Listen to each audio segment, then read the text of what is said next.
Welcome to Medvibes.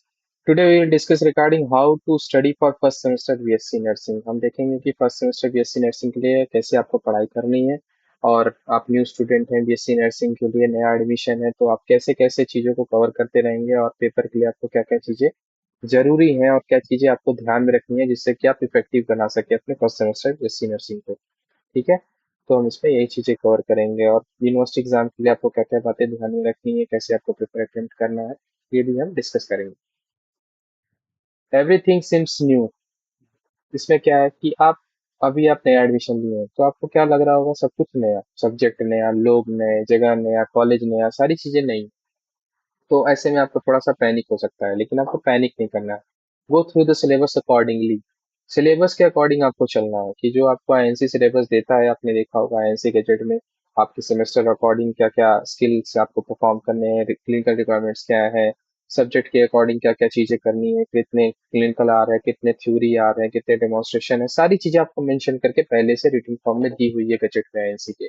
ठीक है, तो उसी चीज को आपको फॉलो करते हुए चलना है, कुछ एक्स्ट्रा नहीं चलना है। अगर आप इतना ही स्टक करके अगर आप चीजें धीरे धीरे कवर कर लेते हैं तो आपकी सारा नर्सिंग करिकुलम इजीली कवर हो जाएगा। ठीक है, तो आपको पैनिक नहीं करना है। दूसरी चीज, go with study pace and be regular to the college. सबसे बड़ी चीज क्या करते हैं, अभी नया मोटिवेशन है, नए बच्चे हैं, नया नया है हर चीज।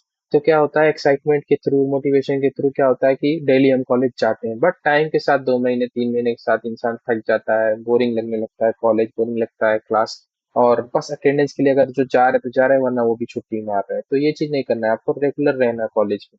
इससे क्या होगा कि जो क्लास में चीजें पढ़ाई जा रही हैं, जो टॉपिक कवर किया जा रहा है, एनाटॉमी फिजियो का, सोशियो साइको, अभी जो आपके फर्स्ट सेमेस्टर के सब्जेक्ट्स हैं, वो आपका क्लास में ही थोड़े कवर हो जाएंगे। मैं ये नहीं कहता 100% कवर हो जाएंगे, बट हाँ, 20% 30% जितना भी आप रिटेन कर पाएंगे वो चीजें आपके प्लस में जाएंगी, आप एड ऑन करते जाएंगे डेली बेसिस पे। लेकिन अगर आप छुट्टी मारने की आदत डाल लेंगे, ठीक है, इस मेंटेन नहीं रखेंगे कि आज पढ़ा, कल नहीं पढ़ा, परसों नहीं पढ़ा, फिर कभी उठाया बुक रख दिया, मन किया नहीं किया, तो फिर लूज कर जाएंगे, फिर अच्छे से आप पढ़ नहीं पाएंगे। Make the required notes of the subjects. हाँ, अगर आप नोट्स बना के पढ़ने की आदत रखते हैं तो आपके लिए बहुत अच्छी चीज है। इससे क्या है कि आपका जो टॉपिक का रिटेंशन है, लिखने से क्या होगा कि आप उसको और अच्छे से याद रख पाएंगे फ्यूचर के लिए, कि हाँ मैंने इसको लिखा था, मुझे इस पेज पे याद आ रहा है, आपको क्लिक करेगा वो बात, तो आप अच्छे से उस चीज को कवर कर पाएंगे। ठीक है, और यू कैन मेक द और you can mark the important topics in the book itself. जो आपके पास टेक्स्ट बुक है उसमें भी अगर आप मार्क करने की आदत है तो आप मार्क करके भी लिख सकते हैं। ऐसा कोई कंपल्सरी नहीं है कि हाँ आपको नोट्स बनाने ही बनाने हैं। हाँ, अगर आप बनाते हैं तो बहुत अच्छी चीज है, नहीं बनाते तो आपको बुक में ही कुछ लिखना पड़ेगा कि हाँ ये चीजें इंपॉर्टेंट है, सर ने ये बताया, मैम ने ये बताया, ये पेपर में पूछा जाता है, ये पीवाईक्यू है, या फिर ये मुझे नहीं समझ में आई, ये मैं बाद में देखूंगा। तो उससे आप मार्क करते रहेंगे तो आपका क्लास में ही थोड़ा आपको याद रहेगा।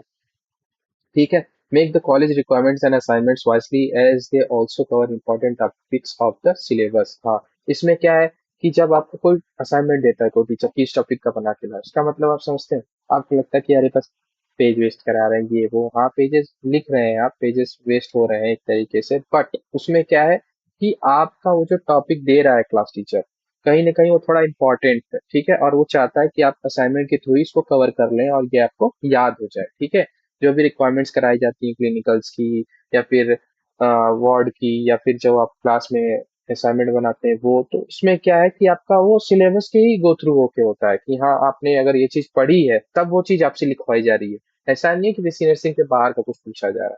तो अगर आप वो चीज कवर करेंगे तो आपके कहीं ना कहीं पेपर में भी हेल्प होगा, आपके नॉलेज में ही उसका काम आएगा। ठीक है, तो आप उसको वाइसली अच्छे से कर सकते हैं। ऐसा नहीं कि कहीं का मेरा कहीं भी छाप लिया, लिख लिया, दूसरे का ले लिया, नहीं।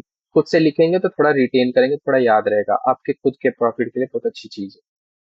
फिर क्या है कि how to complete the syllabus, syllabus को कैसे कंप्लीट किया जाए। तो go through the text book thoroughly, मतलब जो आपको टेक्स्ट बुक मिल रहा है एनाटॉमी का, फिजियोलॉजी का, उसको थॉरोली पढ़ने की आदत डालिए। रीडिंग बहुत एक अच्छी चीज है। आपका क्या कर रहे हैं बच्चे की, कुछ नहीं मिल रहा है तो वीडियो देख ले रहे हैं, कुछ नहीं मिल रहा है तो गूगल सर्च मार ले रहे हैं, तो उससे क्या है कि आप अपने आप को लेजी बना रहे हैं। अगर आप रीडिंग का हैबिट बनाएंगे तो आपका दिमाग थोड़ा थकेगा, जब ये थकेगा दिमाग तो आप और परफॉर्म करने की कैपेबिलिटी बढ़ जाएगी आपकी। इससे क्या होगा, आपके पढ़ने का इंटरेस्ट बढ़ेगा। अगर आप बुक खोल के ये सोचेंगे, पहले ही मूड बना लेंगे, अरे यार इतना हेक्टिक है, इतना मोटा है, कैसे पढूं क्या पढूं, नहीं, आप तो बस उस पेज को देखिए कि मुझे इस पेज को पढ़ना है, बस बुक छोड़िए। इस पेज के इस एरिया को मुझे कवर करना है फिलहाल के लिए, तो आप उस पर फोकस होकर पढ़ेंगे तो आपकी एक रीडिंग हैबिट बनेगी, और ये रीडिंग हैबिट आपको बाद में काम आएगी, अभी नहीं। आप आगे कम्पिटिटिव एग्जाम के लिए पढ़ेंगे तो कितना वीडियो देखेंगे, सारी चीज वीडियो से तो आपको कवर होनी नहीं है। तो धीरे धीरे अगर आप बुक्स बुक्स से प्रेम कर लेंगे कि हाँ बुक्स मेरे लिए अच्छे हैं, तो आप अच्छा कवर कर लेंगे अपने सिलेबस को, ठीक है। हाँ, फिर दूसरा क्या है कि refer to the YouTube videos. जो आपको टॉपिक नहीं समझ में आता है, क्लास में नहीं सही टीचर ने कवर कर पाया, या फिर आपको उतना नहीं समझ में आया, तो आप उसका सर्च करके कि first semester BSc nursing psychology this chapter करके आप सर्च करके आप उसको देख सकते हैं उस यूट्यूब वीडियो को, ठीक है। तो आपका कवर हो जाएगा। रेफर क्लास लेक्चर पीपीटी का अवेलेबल, अगर टीचर आपको क्लास की पीपीटी देता है तो उसको भी थोड़ा रेफर करिए कि हाँ सर ने क्या लिखा है, इंपॉर्टेंट क्या बताया है ना। उस पर पूरा डिपेंडेंट मत हो जाइए कि हाँ यही लिखा है तो यही पढ़ूंगा, नहीं। 10 स्लाइड में आपका पूरा टॉपिक नहीं कवर हो जाएगा, वो बस एक मोटा मोटा पॉइंट होता है कि हाँ ये चीजें इस टॉपिक से हैं, तो आपको एक आइडिया मिल जाएगा, ठीक है। प्रेफर योर ओन नोटबुक, सबसे अच्छी चीज नोटबुक बनाने की आदत है आपकी, ठीक है। पॉइंट्स लिखने की आदत है तो आप क्या करेंगे, उसको कवर कर लेंगे, ठीक है। Revise small topics when ever you get time, अगर आपको टाइम मिलता है तो आप क्या करेंगे, उस चीज को रिवाइज करने की कोशिश करेंगे। कैसे, आप बैठे हुए हैं कहीं जा रहे हैं कुछ कर रहे हैं, तो आप थोड़ा सा टाइम मिला, कुछ खोला मोबाइल, देखा, सर्च मारा, रिवाइज कर लिया, आपके दिमाग में ये चल रहा है कि ये मुझे आता तो है पर थोड़ा अच्छे से नहीं आता है, तो आप क्या किए, उस चीज को सर्च किए या फिर दिमाग में ही दोबारा रिवाइज कर लिए। ब्रश करते हुए, चलते हुए, कहीं भी आप छोटा छोटा चीज रिवाइज कर सकते हैं, ठीक है। तो जैसे भी जो क्लास में पढ़ाया जाता है कि कैनुलर एक्सरसाइजेस क्या होते हैं, ठीक है, ये कैथेटर क्या होता है, ठीक है, आईवी इंजेक्शन के साइड क्या होते हैं, आईएम इंजेक्शन के साइड क्या होते हैं, तो आप मतलब चलते फिरते भी इस चीज को रिवाइज कर सकते हैं, इससे आपका याद होता रहेगा छोटी छोटी चीजें, ठीक है। और फिर क्या है कि to do list for the syllabus completion, अगर आपको सिलेबस कंप्लीट करना है तो टू डू लिस्ट आपके लिए क्या होना चाहिए कि क्या क्या चीजों का आपको ध्यान रखना है। पहली चीज, take the print out of the syllabus from the NC gazette, जो आपको एनसी गजेट मिलता है या आपके कॉलेज में आपको प्रोवाइड किया गया होगा सिलेबस के लिए, सिलेबस देखने के लिए, उसका प्रिंट आउट लीजिए आप। उससे क्या होगा कि आप बार बार गो थ्रू करेंगे तो आपके दिमाग में सिलेबस का चलता रहेगा कि हाँ इस टॉपिक से इसका जो सब टॉपिक है ये इसमें इंक्लूडेड है या ये पूछा जाता है, ठीक है। आप देखते रहेंगे तो आपको याद रहेगा। आप ऐसा नहीं है कि क्या है, कोई कोई बुक में बहुत ज्यादा नॉलेज दे रखी है, कोई कोई में बहुत कम दे रखा है, तो आप सिलेबस के अकॉर्डिंग स्टिक करके चलेंगे तो आपको चीजें मतलब प्रॉपर चलेगा। तो एनसी गजेट का सिलेबस प्रिंट आउट निकाल सकते हैं। फर्स्ट सेमेस्टर के लिए मेरे अकॉर्डिंग पेज नंबर 244 से 265 तक आपका सिलेबस है, जो भी कम्युनिटी का इंग्लिश का है और एनाटॉमी फिजियो का एनएफ का है, ये चीज है, ठीक है। और mark the completed topics and ongoing topics of the syllabus itself, syllabus पे ही आप लिख सकते हैं, टिक मार सकते हैं कि हाँ ये क्लास में कवर हो गया, आज ये टॉपिक खत्म हो गया, अब ये मुझे खुद से पढ़ना है, या फिर ये मुझे नहीं समझ में आया, तो आप सिलेबस में लिखते हुए चल सकते हैं। Revise the class lecture of the day quickly after coming back from the college, college से आने के बाद ही अगर आप 10 मिनट 5 मिनट देख के उस चीज को रिवाइज कर लेते हैं तो आपको थोड़ा याद रहेगा, रिटेन रहेगा। गो through the important topics mention, जब क्लास में अगर कोई टीचर बोलता है कि हाँ ये लिख लो, ये पीवाईक्यू आता है, ये कर लो, ये आता है, ये कर लो, ये इंपॉर्टेंट है, ठीक है, तो आप उसको मेंशन कर दीजिए बुक में कि हाँ ये चीजें इंपॉर्टेंट है, ये चीजें पूछी जाती है, ठीक है। और लास्ट, बी कंसिस्टेंट, सबसे बड़ी चीज। लोग क्या होता है, 10 दिन का मोटिवेशन है, 5 दिन है, आज देखा कल नहीं देखा, परसों फिर छोड़ दिया, नहीं। 1 घंटे का ही टाइम बनाइए डेली, बट उसको कंसिस्टेंट रखिए कि हाँ डेली मतलब डेली, ठीक है, उससे आपको बहुत बेनिफिट मिलेगा आगे चल। फिर अगर आपको देखें कि 1 महीना बचा है एग्जाम में, 5 महीने आपका बीत गया, 1 महीना है पेपर आने वाला है, अब क्या करें, अब कैसे पढ़ें, तो आपको पैनिक नहीं होना है अभी भी, ठीक है। आपको क्या फोकस करना है, सबसे पहली चीज, अगर आपने नोट्स बनाई है वेल एंड गुड, अगर आपके पास बुक है तो भी कोई दिक्कत नहीं है, तो आप क्या करेंगे, बुक पहली चीज बुक से गो थ्रू करेंगे कि आप रिविजन मार रहे हैं या फिर देख रहे हैं, तो आप उसको टॉपिक बाई टॉपिक बुक से कवर कर रहे हैं, नहीं समझ में आ रहा वीडियो से कवर कर रहे हैं, ठीक है। तो सबसे बड़ी चीज टॉपिक को कवर करें, ठीक है। उसके बाद पीवाईक्यू उठाएं, देखें कि इस चैप्टर में से क्या इंपॉर्टेंट है और क्या पूछा जाता है, एक पॉइंट लेके चले कि हाँ ये पीवाईक्यू ये लॉन्ग है, ये पूछा जाता है, तो इस पर थोड़ा ज्यादा फोकस करो, इसको थोड़ा अच्छे से करो, ठीक है। फिर आप क्या कर सकते हैं, वीडियो लेक्चर्स को देख सकते हैं यूट्यूब से, अगर जो आपको मुश्किल लगता है कोई टॉपिक, ठीक है। उसके बाद क्या करेंगे, जब आपको 1 महीने बचा है पेपर के लिए, तो सबसे जरूरी चीज 4 से 5 घंटा तो आपको निकालना ही निकालना है, ठीक है। Very very important. उससे क्या होगा कि जब आप थोड़ा सा कंसिस्टेंसी बाद में दिखाएंगे, स्टार्टिंग में तो मैंने आपको बोला कि 1 घंटा 2 घंटा तो देना ही देना, ये तो आपके ऊपर है। बट पेपर आने में 1 महीना बचा है तो 4 से 5 घंटा आपको बैठ के पढ़ना ही पड़ेगा, वरना आपका पेपर इतना कवर नहीं हो पाएगा, सिलेबस बहुत वास्ट होता है। फिर आपको पीवाईक्यू रेफर करना है और लॉन्ग क्वेश्चन पे फोकस करना है कि क्या पूछा जाता है, कैसे लिखा जाता है, कैसे अटेम्प्ट करना है, क्या डेफिनेशन है, क्या उसके कंपोनेंट्स हैं, बहुत अच्छे से तैयार करना पड़ेगा। ठीक है। और practice writing of long and short questions, this will increase your writing skill and save time. हाँ, इससे क्या होगा, जब आप प्रैक्टिस करने लगेंगे ना लॉन्ग क्वेश्चन लिखने की, इससे क्या होगा कि आप जब पेपर में अचानक से लॉन्ग क्वेश्चन अटेम्प्ट करने जाएंगे तो ये आपको एक हैबिट में रहेगा कि हाँ मुझे आता है ये अटेम्प्ट करना। ठीक है। ऐसा नहीं कि पहली बार लिख रहा हूँ मैं। ठीक है। ऐसा नहीं पहली बार शॉर्ट देख रहा हूँ, तो एक आपको मार्जिन लेके चलना है कि हाँ मैं इतना लिख लूंगा इसके बारे में, मैं इतना लिख लूंगा इसके बारे में। तो आप थोड़ा सा पेज कवर करेंगे, थोड़ा लिखेंगे। यूनिवर्सिटी क्या चाहती है, कंटेंट चाहती है कि हाँ आपने कितना किसके बारे में लिखा है। ठीक है। ऐसा नहीं है कि 5 नंबर का पूछा, एक पेज लिख के बस चले आए, ऐसा नहीं। थोड़ा सा एक्सप्लेन करना पड़ेगा, थोड़ा बताना पड़ेगा। 15 नंबर के लिए 8-9 पेज आपको लिखना पड़ सकता है। ठीक है। इससे आप टाइम बचाएंगे अगर आप पहले प्रैक्टिस करके जाएंगे, और आपका राइटिंग स्किल अच्छा है।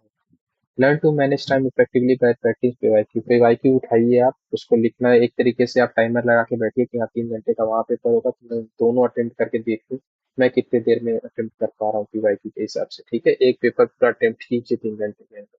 ठीक है। बोनस टिप्स अगर मैं आपको बताऊं तो पहली चीज, avoid writing of the topic in question. Topic से भटक के मत लिखिए, जो पूछा गया है उससे स्टिक करके उसके बारे में कंटेंट बनाइए। अगर आप भूल रहे हैं तो उससे रिलेटेड लिखिए, बिल्कुल ऑफ द ट्रैक मत जाइए। बिल्कुल ही ऐसा मत लिखिए पूछा पूछे लिख कुछ और है। ठीक है। Try to stick to the main content of the question art. Question का एक कंटेंट होता है कि हाँ एक क्वेश्चन का कोई पार्ट बहुत अच्छे से इसने बोला कि इतने नंबर में ये बताओ, 8 मार्क्स में ही दे दिया कि हाँ ये एक्सप्लेन करो बेसिकली। तो हमको उससे रिलेटेड ज्यादा लिखना है। ठीक है। इधर उधर की बातें नहीं लिखनी, उससे रिलेटेड लिखना है, उससे स्टिक होके लिखना है। ठीक है। फिर do not right too much या टू लेस। बहुत ज्यादा भी नहीं लिखना है, कि ऐसा नहीं कि लॉन्ग क्वेश्चन अटेम्प्ट करने में इतना पेज खा गए कि बाकी के लिए पेज ही नहीं बचा, या शॉर्ट में ही ज्यादा पेज खा गए, लॉन्ग थोड़ा कम करके लिख दिया। ठीक है। या फिर बहुत ही कम करके लिख दिया, ऐसा नहीं है। एक मार्जिन लेके चलना है। हाँ मैं इतना पेज तक ये लिख पाता हूँ, इतना ये लिखूंगा, इतना ये लिखूंगा, तो मेरा 30 से 32 पेज मिलेंगे आपको यूनिवर्सिटी कॉपी में, वो चीज आपका कवर हो जाएगा। ठीक है। 2 कॉपीज रहेंगी, तो आप बारी बारी अटेम्प्ट करके 3 घंटा आप चेक कर सकते हैं और कितना आप लिखने की कैपेबिलिटी है वो देख सकते हैं। ठीक है। Avoid studying completely with phone. Phone के साथ आप अवॉइड करिए पूरा पढ़ने का, कि हाँ स्क्रीन टाइम पे ही आपका पूरा टाइम बीत रहा है। कोई चैनल पकड़ लिया, उसी का वीडियो देखे जा रहे हैं, देखे जा रहे हैं, देखे जा रहे हैं, नहीं। आपको टेक्स्ट बुक के साथ पढ़ना ही पड़ेगा, तब आपकी कॉन्सेप्ट क्लैरिटी थोड़ी ज्यादा बनेगी। जब से आप खुद सेल्फ रीडिंग की हैबिट नहीं डालेंगे तो आपका यहाँ से नहीं खुलेगा। हाँ प्रेजेंट टाइम के लिए आपको लग सकता है वीडियो देख के कि हाँ मेरा ये तैयार हो गया, ठीक है, बट महीने भर बाद, 15 दिन बाद वो टॉपिक आप भूल जाएंगे। इसीलिए मैं आपको सजेस्ट करूंगा कि आप टेक्स्ट बुक से पढ़िए। जो चीज नहीं समझ में आती, बिल्कुल ही कॉन्सेप्ट नहीं पता चला है, लिखा क्या है किताब में, तब आप वीडियो के लिए सजेस्ट करूंगा कि वीडियो देखिए। ठीक है। और बुक से पढ़ने की आदत डालेंगे, हाँ टाइम नहीं बचा तो आप वीडियो देख सकते हो। पेपर आ गया है, टाइम ही नहीं है, तब जल्दी जल्दी कवर करना है, तो आप वीडियो देख के कवर कर सकते हैं, या फिर शॉर्ट वीडियोस कवर कर सकते हैं। बट बेसिकली आपको बुक से ही पढ़ना चाहिए और पढ़ना चाहिए। ठीक है। Prefer written material and study while writing. जब हम रिटन मटेरियल से पढ़ेंगे और लिखते हुए पढ़ेंगे तो वो ज्यादा इफेक्टिव होगा, वो ज्यादा रिटेन करेगा आपके ब्रेन में। ठीक है। Do not study on the bed if possible. Seat straight on the chair you and use table. आपको क्या करना है, बेड पे नहीं पढ़ना है। अगर आपके पास टेबल चेयर नहीं है तो बात नहीं है, बेड पे का जो भी आपका स्टडी टेबल है लगा के पढ़ सकते हैं। बट अगर आपके पास टेबल चेयर है तो आप उस पर बैठ के हैबिट बनाइए कि हाँ मैं पढ़ता हूँ तो यहीं पढ़ता हूँ, और बेड पे नहीं। बेड पे क्या है कि आपका जनवरी में पेपर है, ठंडी के टाइम आपको क्या हुआ कि कोई बात नहीं, कर लेते हैं बस, सोए सोए सोए सोए वीडियो देख रहे हैं और सो ही गए, पढ़ा नहीं। ठीक है। बैठ के पढ़ेंगे तो आपका स्पाइनल कॉर्ड सीधा रहेगा, तो आपका दिमाग अलर्ट रहेगा और आप फोकस्ड रहेंगे और आपको पढ़ने में हेल्प होगी। ठीक है। Thank you. This is all for today. Like share and subscribe my vibes. बाकी नेक्स्ट वीडियो में हम कवर करेंगे कि पेपर कैसे अटेम्प्ट करें। ठीक। Thank you.